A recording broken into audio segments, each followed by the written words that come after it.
नमस्कार किसान भाइयों। आज हम टमाटर की फसल में जो वायरस की जो गंभीर समस्या है उसके बारे में हम चर्चा करेंगे। इसमें हम मुख्य रूप से देखेंगे कि किन कारणों से वायरस का अटैक होता है हमारी फसल पर और किस प्रकार से हम इसका निवारण कर सकते हैं, कैसे हम इसको आने से रोक सकते हैं।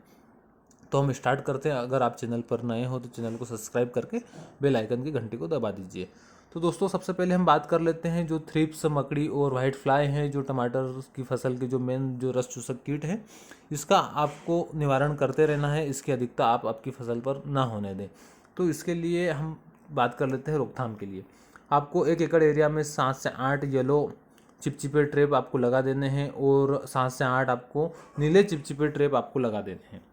तो ये चिपचिपे होने के कारण से इन पर कीट चिपक जाते हैं और आपको ये भी पता चल जाएगा किस कीट का अटैक हुआ हमारी फसल पर। और अब हम दवाई के हिसाब से बात कर लेते हैं किस दवाई का छिड़काव हम कर सकते हैं। तो दोस्तों, थ्रिप्स के लिए आप बीएसएफ कंपनी का एक्सपोनस इंसेक्टिसाइड का इस्तेमाल कर सकते हो और आप टाबूज का इस्तेमाल कर सकते हो, अडामा का, और आप बायर कंपनी का रिजेंटा का आप इस्तेमाल कर सकते हो। तो और भी अन्य दवाई है, तो आप आपके मार्केट में जो भी अवेलेबल है, जो भी अच्छी कंपनी की, उसका आप इस्तेमाल कर सकते हो थ्रिप्स के लिए। और वाइट फ्लाई के लिए आपको नीम तेल का आपको इस्तेमाल कर लेना है। और जो सिजेंटा का जो पेगासिस इंसेक्टिसाइड आता है, आपको उसका इस्तेमाल कर लेना है। अगर आपकी फसल में अगर इल्ली की भी अगर समस्या है तो आपको सुमी प्रिंट का इस्तेमाल कर लेना है। तो इस प्रकार से आप वाइट फ्लाई का जो नियंत्रण आप कर सकते हो।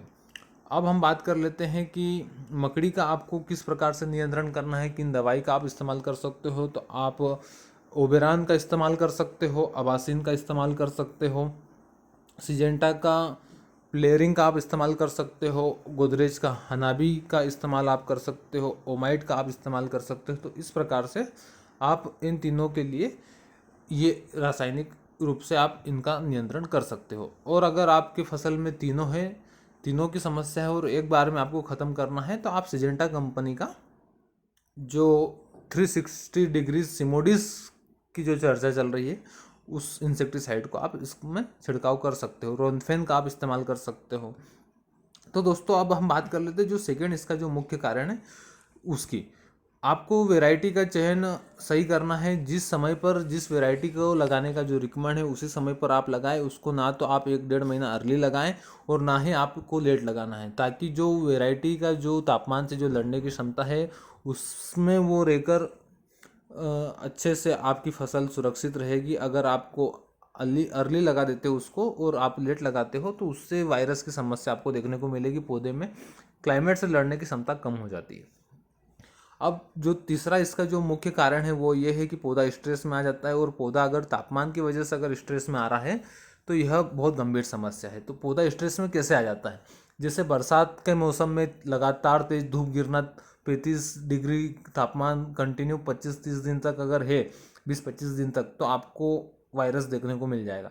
ठंड में ठंड का न गिरना, लगातार धूप गिर रही है, बारिश हो रही है और ठंड नहीं गिर रही है, तो उस प्रकार से आपको वायरस देखने को मिल जाएगा। तो पौधे को स्ट्रेस से हमको कैसे बचाना है इसकी हम बात कर लेते हैं। तापमान से तो हम नहीं बचा सकते, लेकिन स्ट्रेस को कैसे हम कम कर सकते हैं उसकी हम बात करते हैं। तो दोस्तों, इसके लिए जो यूपीएल कंपनी का जो मैग्रीना बायो स्टिमुलेंट आता है, आप उसका इस्तेमाल करें। और काम्पो एक्सपर्ट कंपनी का जो अवांट नाटूर जो आता है उसका आप इस्तेमाल कर सकते हो। इसका आप छिड़काव भी कर सकते हो और ज़मीन में भी छोड़ सकते हो।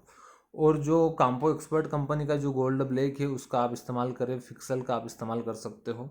इस प्रकार से आप बायोस्टिमुलेंट का इस्तेमाल करके पौधे को स्ट्रेस से निकाल सकते हो। अब जो वाइट फ्लाई और जो रस चूसक कीट है उसके लिए आप जो आपके खेत में 3 से 3.5 फीट जो ऊंची एक आसपास नेट को लगा दीजिए। तो आप उससे भी जो वाइट फ्लाई हैं वो कवर होंगे। दूसरे खेत के जो रस चूसक कीट है जो उड़ के हमारे खेत में आ जाते हैं वो नहीं आएंगे। तो दोस्तों, इस प्रकार से आप इन चीज़ों का नियंत्रण कर सकते हो। और अगर क्लाइमेट की वजह से अगर आ रहा है और आपकी फसल में अगर फूल अभी नहीं आए हैं तो उसका सबसे सही तरीका है कि आप उसको निकाल कर फेंक दीजिए, वही कम खर्चे में सही। क्योंकि अगर पौधा नहीं निकालते हैं तो किसान भाई उसमें खर्च करते रहते हैं, क्योंकि मन हो ही जाता है खर्च करने का, सुधारने का, लेकिन देखा गया है कि सुधरता नहीं है। और जो हमारी जो केंद्र सरकार है वो भी इस पे लगातार फंडिंग कर रही है विश्वविद्यालयों को, और वैज्ञानिक लोग इसकी रिसर्च में लगे हुए भी हैं, क्योंकि हम जिस प्रकार से जैसे थ्रिप्स का अटैक होने पर हम बायर या कुछ भी कंपनी का रिजेंट एक्सपोनस डालकर उसका हम सटीक कंट्रोल कर सकते हैं, वैसा दोस्तों जो अभी वायरस का जो सटीक जो कंट्रोल है वो हमको अभी नहीं देखने को मिला है। सिर्फ सावधानियां ही हम रख सकते हैं। तो इसका जो सटीक कंट्रोल है जो अभी फ़िलहाल तो जो हमने आपको बताया है इस प्रकार से आप कर सकते हो। अभी रिसर्च और चल रही है, और आप जो पोषक तत्व प्रबंधन है उसका भी आप इस पर ध्यान दे सकते हो, क्योंकि किसी एक विशेष अवस्था पर या आप जैसे नाइट्रोजन के लिए यूरिया का अगर आप ज़्यादा इस्तेमाल कर रहे हो तो उससे भी जो पौधा है वह कमज़ोर हो जाता है, क्योंकि नाइट्रोजन देने से ही पौधा नरम रहता है, बीमारियों से लड़ने की क्षमता उसमें कम हो जाती है। तो इसी प्रकार से पोषक तत्व प्रबंधन का भी आपको अनुचित रूप से जो है प्रयोग आपको करना चाहिए। और पौधा अगर आपकी जो तेज़ अगर स्पीड में अगर ग्रो कर रहा है तो किसान भाई को हमेशा यह चिंता करनी चाहिए कि ये तेज़ जो चल रहा है तो ये किसी न किसी डिसीज़ इस पर अटैक करेगी।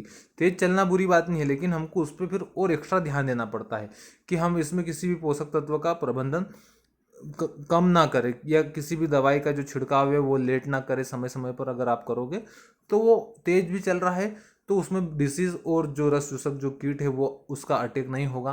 तो आप सभी चीज़ों का ध्यान रखकर इन सारी चीज़ों का समावेश करें तो आप निश्चित रूप से वायरस जो आपकी फसल में नहीं देखने को मिलेगा।